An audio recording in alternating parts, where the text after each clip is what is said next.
Good morning mga kabakyard. So ang akong mga piso anong kabuok giatake og Coryza. So karon pa ko naka notice na mong layaw nga among silingan mosulod dinhi. Siguro mo ang rason.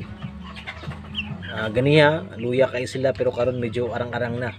Nakainom sila water nga kining nay Amoxicillin 40 ug ang ilahang pagkaon ako pong gidi wet feeding sa kulag amoxicillin og akong gi hilamusan og water nga gibutangan og Zonrox mo advice ni Part Kim.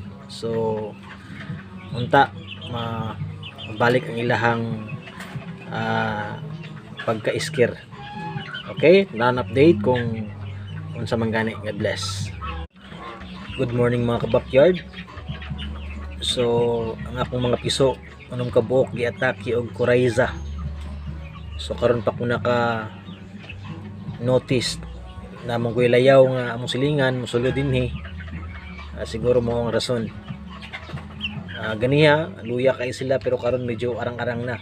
Nakainom sila water nga kining nay Amoxicillin 40 ug ang ilahang pagkaon ako pong gidi wet feeding sa kulag amoxicillin ug akong gi hilamusan og water nga gibutangan og Zonrox mo advice ni Part Kim.